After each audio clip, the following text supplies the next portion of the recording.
My name's Tamara Bedard, and I am your public health nurse through the Board of Health.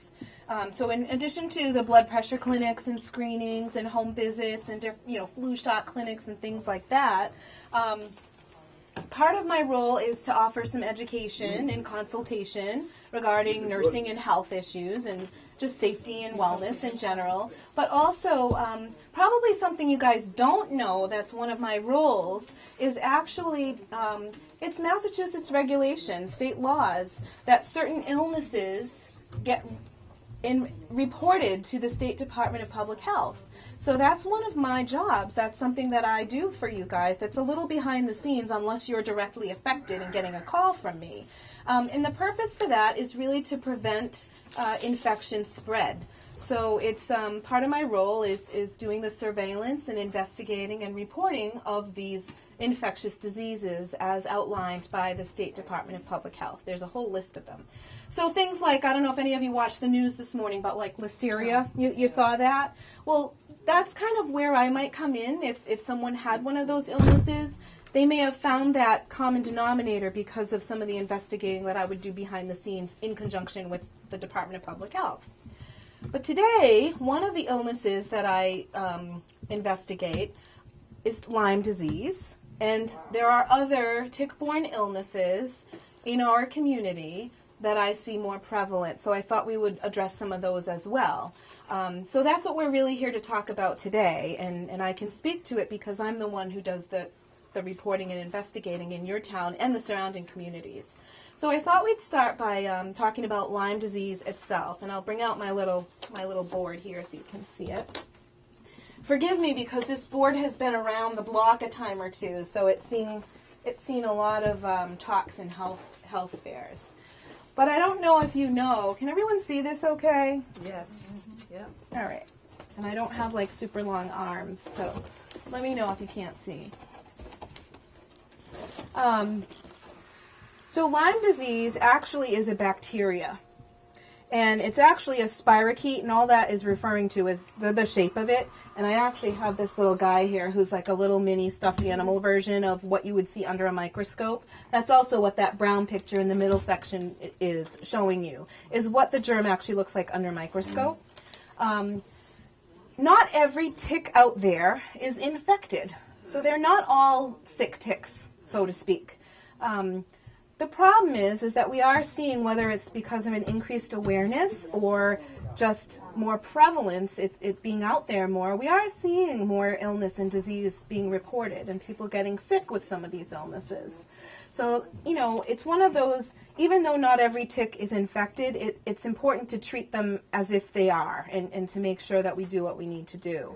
Some of you, do any of you what have you heard about Lyme disease? So, is it deer ticks that give Lyme, or is it every tick that can? Deer ticks. And so I actually have here, and I will pass around for you guys, so feel free to take one. These are tick identification cards, and it shows you the difference between deer ticks and dog ticks. Those are the two main ticks that we see in our area.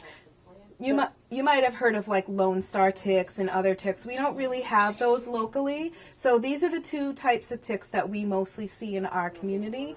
It's the deer ticks that transmit Lyme disease and the other illnesses we're going to talk about, Anaplasmosis and babesiosis. There are others, but those are the top three that we see here. So yeah, and they are different. The dog ticks are, here, I'll pass these along. You guys can take one. Feel free to take one. I'll just keep passing. You guys can take anything you want. But the dog ticks can get on you too, right? Dog ticks can absolutely get on you, and you should take them off just as well. And there has been some science out there that's feeling like it might actually start doing some cross-infection, where maybe some dog ticks might be starting to transmit some of these diseases, but that's not evidence-based yet. It's just that may happen. Right now, though, it's really the deer ticks. And I brought this little guy, which is really gigantic. Obviously, it's not this size. Typically, we're talking like the size of a poppy seed or a new freckle. And you'll see on the cards, it actually shows the tick lifespan. So when they're little nymphs, which are the little like infant baby size, that's the tiniest size. And they actually are the most sticky. It's just a survival of the fittest. It's biology at its best, and they want to survive, so they're sticky, so they get on you really quickly.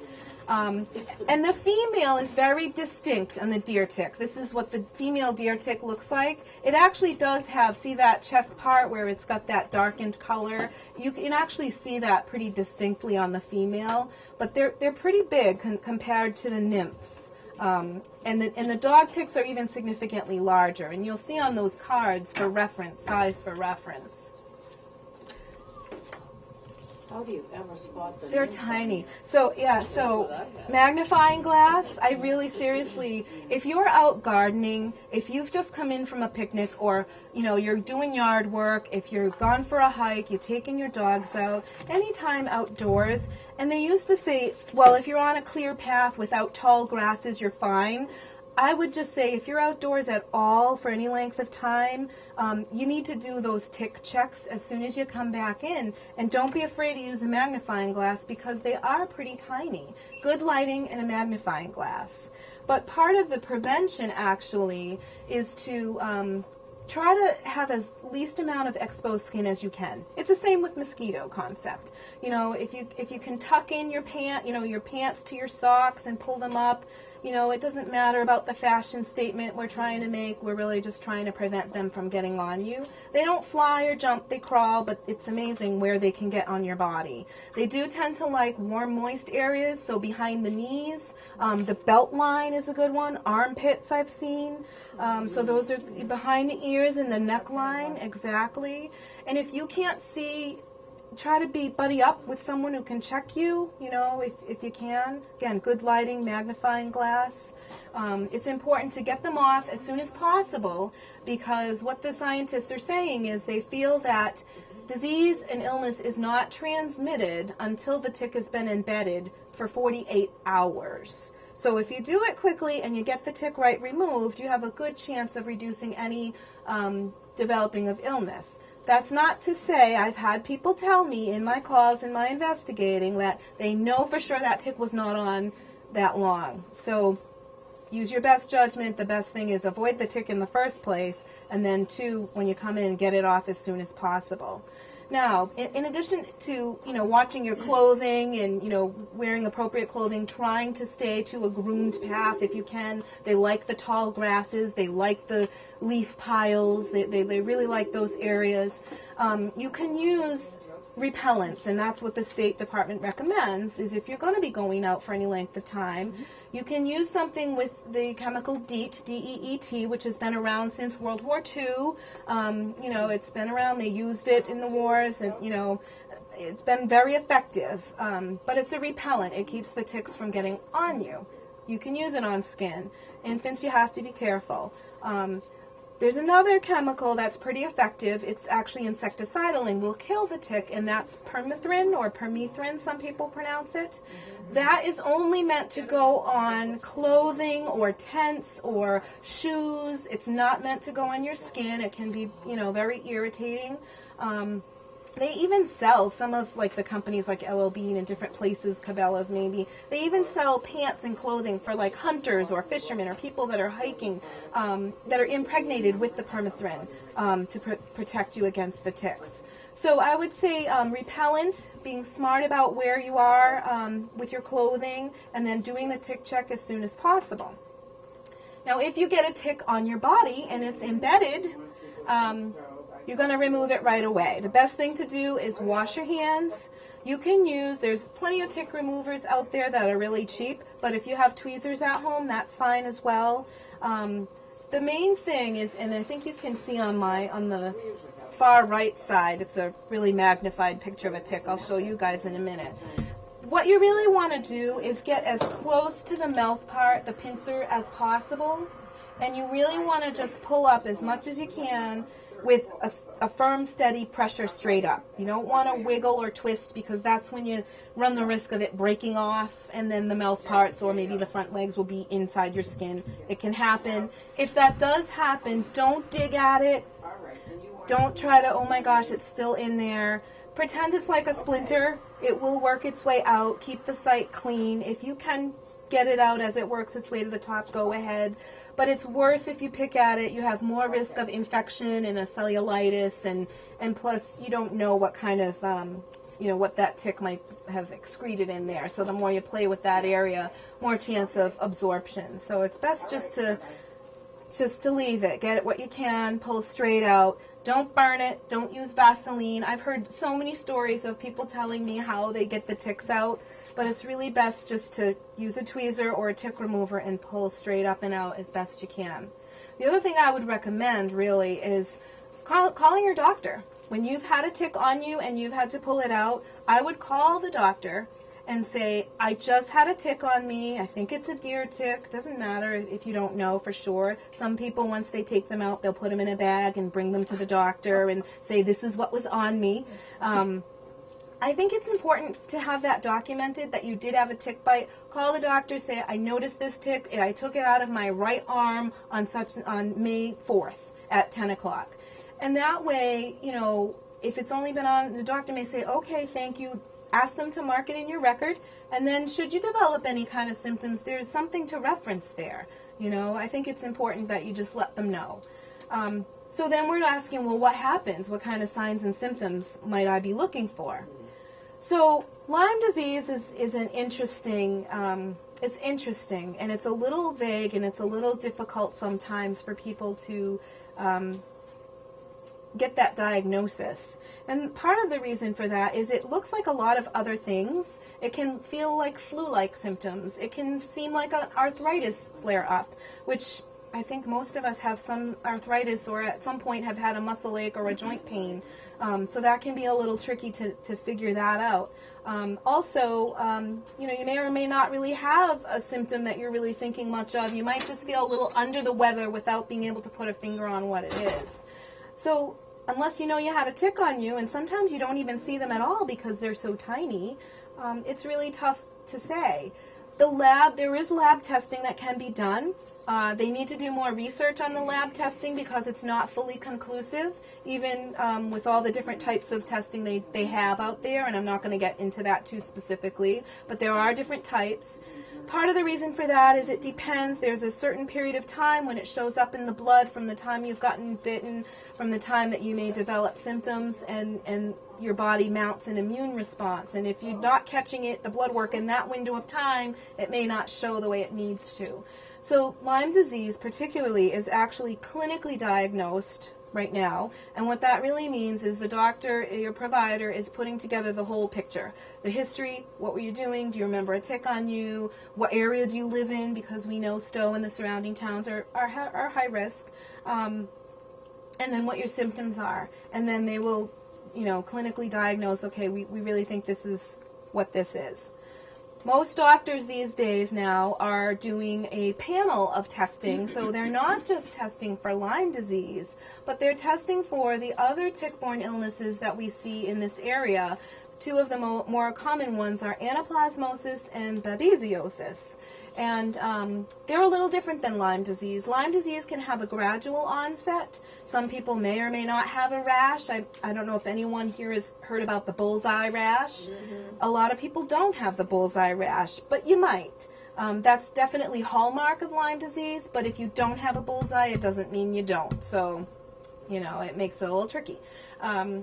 And then the problem with Lyme disease is if you don't get it treated right away, and it does require antibiotics, typically doxycycline, which is a pretty strong antibiotic, and very often normal course of treatment is 21 days. So, you know, you're on that antibiotic for a while. Most people tolerate it pretty well.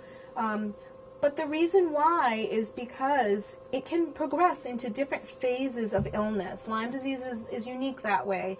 It has maybe that rash period with the flu-like symptoms at first, but if it's not caught, it may develop into some sort of arthritis with redness and swelling of a joint, particularly maybe near the area where the bite occurred. The other part is it can progress to affect people's neurological system, which is your brain and your nervous system, and even your heart and other body systems. So it is important. I know it's scary when you think of these tiny, tiny little poppy seed freckle-sized things, ticks, that could cause so much problem. But it is important just to be aware and to pay attention and to talk with your doctors, you know, if you're concerned about it. The doxycycline typically is very effective at stopping the progression of the disease. It may show up, there's a lot of controversy. Some people will talk about, well, I always have Lyme disease now. It may show up in your blood work. You know, there's some doctors call it chronic Lyme, and there's a lot of, you know, verbiage and language around that. And I'm going to let your doctors decide how they want to handle that piece. But just know that, know your body, and don't be afraid to advocate for yourselves if you think something is not right or it's not getting better. So that's Lyme in a nutshell. And the reason why I wanted to talk about it, particularly in May, is because this is like peak season now. We're really coming into peak season, and that's what the bottom graph shows there. It's really, we're really May through like November, really. Although ticks are out year round. Did you know that? Mm-hmm. I think you looked at mine one time. I came in December. Yep. Remember, it was right in here. Yeah. This huge rash. Yeah. They are out year round. Yeah. I mean, so, which is kind of weird, but, and with the mild winter that we had, I know that there was a lot of talk, doctors and providers felt like they might see an increase.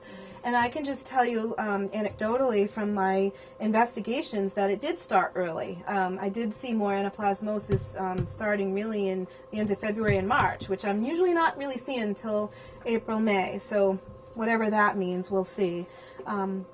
So that's Lyme disease in a nutshell. Let me pull up my other board, and I'll leave these over here if you guys want to look at later.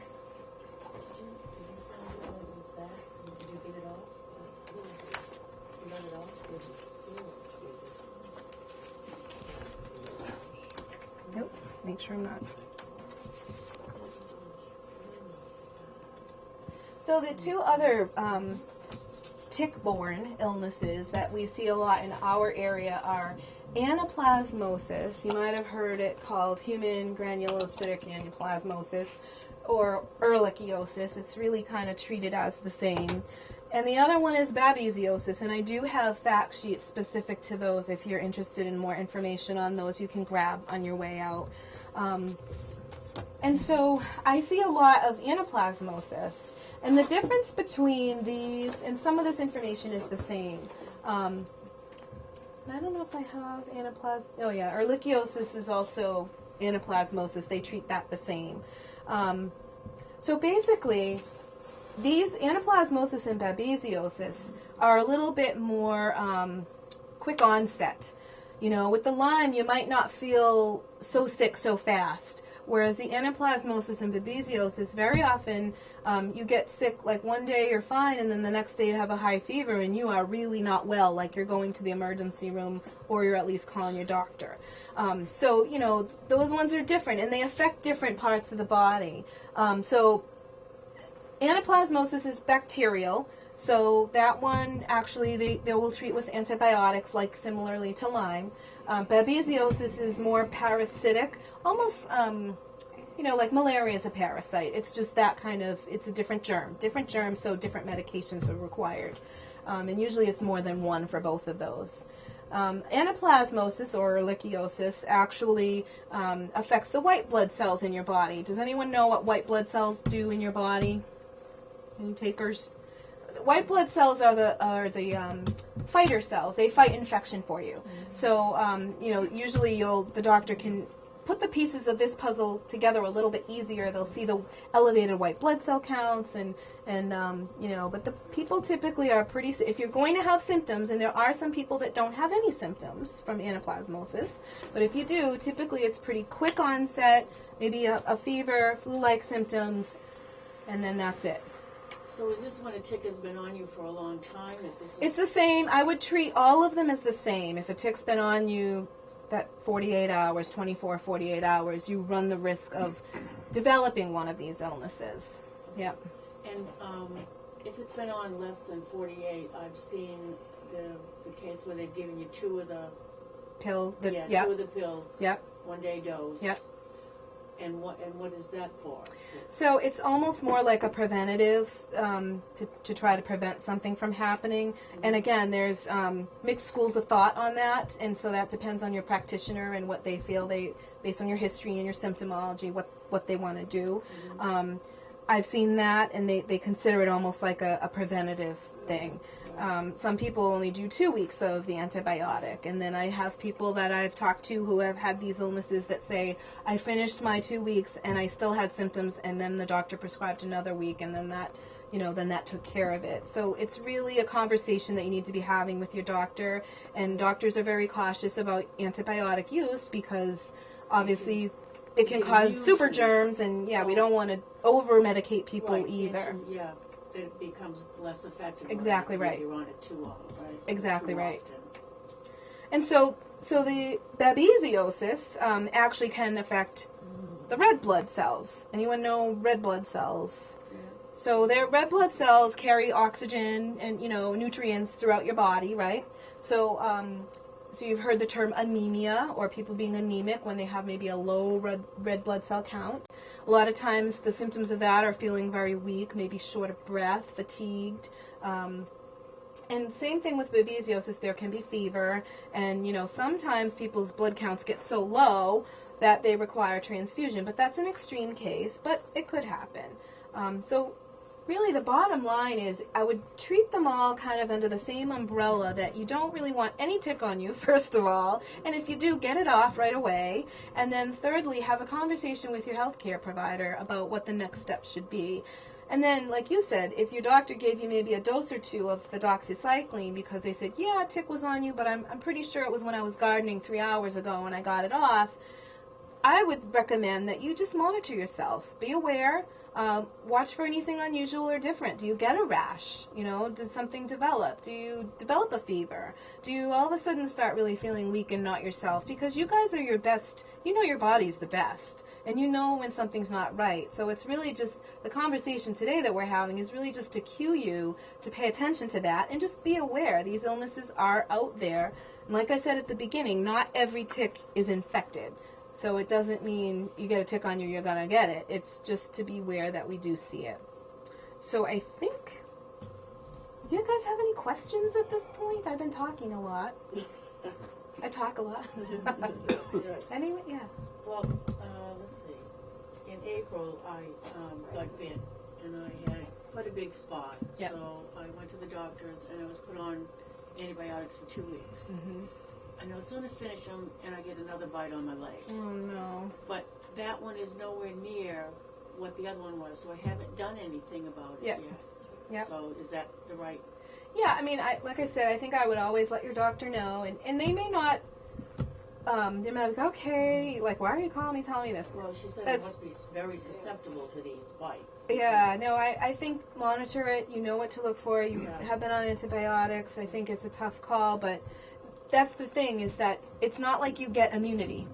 So if this is not like chickenpox, where if you get sick with chickenpox, you're not going to get chickenpox. You might get shingles later, but you're not going to get chickenpox, right? It's not like that. So if you have Lyme, or you get Anaplasmosis or babesiosis, and you get bit again by another tick that's infected, you could get reinfected. It's different.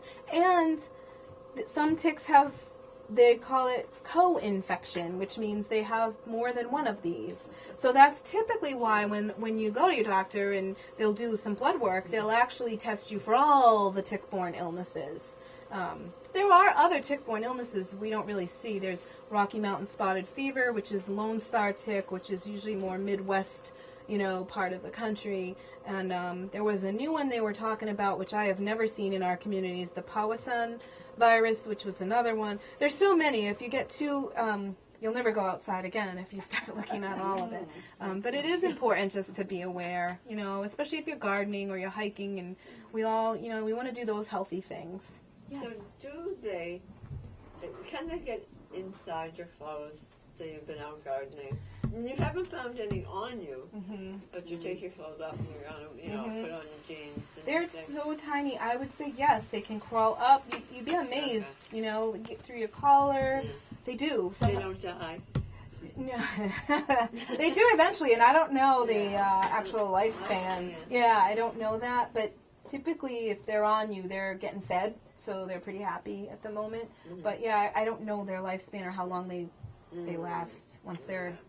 And is there a time when it's more populated with them than others? Like you said. We're coming into we're coming into it. So does that die down after? So May, in the late fall, early winter. So by November, when it starts to get colder, it dies down a little bit. It still could be out there, and if you're a really active person or hunting or fishing or just hiking, gardening, whatever you're doing, So yes, there's a peak season, which is now. May, June, July, August, September, and then we come into November, and then it starts to wane a little bit. Yeah, for sure. Yeah, it's a good idea if you have a dog to check your dog after they've been outside. I would certainly, more often than not, what we're finding on our dogs, it could be either and or deer ticks or dog ticks. A lot of times when you see them easily, it's probably a dog tick just because they're so much bigger. But it's important to check your dogs as well. And most dogs, unlike humans, can get vaccinated for Lyme disease. There is no vaccine for humans for Lyme disease. Years ago, there used to be one on the market, but that is no longer the case. So we humans don't have vaccines, but dogs can get vaccinated. So I would definitely check your pets for that, I also read of another thing the other day, this rose geranium essential oil. That you can put that on you. You can make a spray out of it with some. So I get that a lot, especially with younger kids and people wanting to be chemically careful. Yes. And so I'm very aware of that. The research that I've done and what the State Department recommends is that some of the lemongrass and eucalyptus are other ones that I hear about, and peppermint I think is another one. So they may repel a little bit, but I don't think they're as effective. Especially, they're better on mosquitoes, from what I understand, than ticks. But it's not going to hurt, and it doesn't smell bad if those. Yeah. So it certainly can't hurt. I also know that there are some things, and one of the handouts I have is how to landscape to avoid, because the real vector for the ticks are the deer and the white-footed mice. And I'm not sure if rabbits or anything else, but some people will. So they'll be aware. Like deer love hosta plants, so they won't put hosta near their house because the more deer you have or the more traffic you have with those kind of wildlife, maybe the more ticks you might have. The other piece they talk about is having a physical barrier. Like, I don't know where you guys are all living, but in my house it's similar to Stow, that it's very rural. I have a lot of woods. I have, lots of wildlife. I have some swampy, boggy areas. And so they say to make a physical barrier because they only crawl. It's not like they're jumping and hopping and flying. So if there's like a physical barrier from whatever your woodland area is to your actual manicured yard, that may help prevent some of the tick population in your personal space in your yard. So you say they're on mice too? Yeah, white-footed mouse I've heard is one of the other. One time I participated in a panel in another town, and it was really neat. They had someone from Conservation Commission talking about like landscaping and plants and flora and fauna that would help your cause, and they had a veterinarian talking about dogs and pets and ticks, and talked a little bit about the insect piece of it, which is beyond me. And then they had a doctor and then myself, and we were all kind of talking about different parts of it. But yeah, so that's, a barrier, and then some, and I hate to even mention it, but we've all heard in the news about Zika virus too, with the mosquitoes. In the last couple of years, there was Triple E from the mosquitoes and West Nile, right? So honestly, the same principles apply in terms of just try to prevent the bugs from getting on you and biting you. With mosquitoes, it's more the dusk and dawn hours and the water, not letting water sit and let them breeding. And don't know anything about what we're actually going to see around here for Zika, but it's in the news, so we'll just be careful and keep our eyes out on that. But do most of the offs and cutters and all them, do they have the DEP? Yes, most of them do. Most all of them do to varying percentages. Yep. I just bought some of the Soya's, it's called Soya's tick repellent, but it has that pink, what is that? The Permethrin or Permethrin. Right, that you spray on your clothes. Yeah. I just bought that, so Yeah. I got it off the internet. You did? Yeah. Definitely. Yeah, so I'm going to, and it says it lasts 6 washings. Oh, yeah. So you'd have to wear the same clothes all the time. Yeah. But that's not a problem. And I have some people that have had, that have sprayed their own personal property. I don't know if you live in your own homes, but some people have done that. Well, some of the pest companies now are advertising tick spraying. Yeah, so. Definitely. Yeah. So any other questions? I don't know, I wish the government How do the dogs and deer get infected? So it's the same principle. It's the tick biting them, the sick tick or the infected tick biting them, and then it's transmitted through, that blood. And you don't feel the tick bite. Typically, you don't feel the tick bite. I always seem to know when I've been bit. Do you? All of a sudden, I'll just feel like a pain. I'm like, what is that? And then like the other day, I was out all day Saturday, and I kept itching my leg, and I thought, I wonder what bit me. So I finally looked at it, and sure enough, there was a tick there. So I seem to be able to tell quite That's often good. when I've been hit. That's good. A lot of people can't. So yeah. I mean, I've never had the nymph on. They're tiny. My son had a nymph. It's so small, and I have to tell you, I'm just going to be real and honest with you. We talk about the tick removers and getting these teeny little things. If you look at that card and you look how small that nymph is, I did take a nymph off my son. He was in the shower, and because he kind of freaked out a little, Mom, get this. It wouldn't. He thought it was just something he went to brush. It wouldn't brush off, and he's doing this. So I'm sorry, but as I was getting close to his skin, I did pinch his skin a little bit, trying to pull it up. It might happen, I mean, I got it out, though, but it's tiny. Very, yeah. But the tweezers worked pretty good. These, like I said, Cindy at Board of Health, you guys are welcome to take this one of these. It's like, does I it? couldn't use it. Yeah. So I guess in theory, there's like a notch in here, like a V notch. Before those came out, I used a fork. Oh gosh, hopefully a clean one. So you're supposed to, in theory, scoop, go right up where the mouth parts are and then, pull out. But I actually have never used this kind, but some people tell me it works. You didn't have luck. There's other kinds, and I wish I had more to give out to you, but there are different kinds out there. This company had one, and it's similar. It's a little different than a tweezer, but it seemed to work a little bit better for some people than the scoop. And then they say not the slant tip sweet tweezers. They say the regular point tip would be better. Not the flat ones? They say not the flat ones. I've used the flat one. I do too. Yeah, I mean, I really think it's whatever you're comfortable with. Yeah. Let's see if there's anything else. My neighbor. Yeah. Oh, I don't. I have me. I think we talked about most all of this. Duct tape around the pants. I don't know if I'd go that far. Oh. That's what it says. This guy says, it's Lyme time. Protect yourself against Lyme disease. Walk in the middle of trails. Avoid sitting on logs and leaning on trees. Wear a hat. Tuck in your hair if possible. Wear a long-sleeved shirt fitted at the wrist. Wear shoes, no bare feet or sandals. Wear long pants tucked into high socks or duct tape around the pants. I don't know if that's to keep you right. Hey. Consider DEET for the skin and Permethrin for the clothes. And it says wear white or light colored clothing to make it easier to see the ticks, which is a good tip. Do tick checks immediately and for 3 days after outdoor activity, which is a good point. You may not see it that first go round,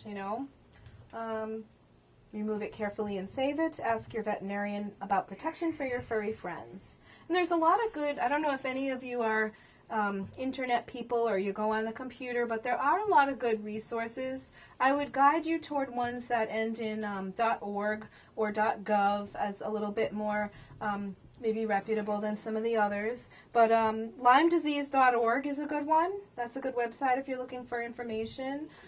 There's some in out of Connecticut that are good. TickEncounter.org is another interesting one. They actually had people that were submitting pictures of their ticks and keeping track of tick bites. The CDC actually, and I don't have it with me today, but I've done a different presentation, and it showed, I want to say it was 2013 or 14, and so it was a slide shot of the country, the United States, and the CDC put out the incidence and prevalence of Lyme disease was indicated by a blue dot.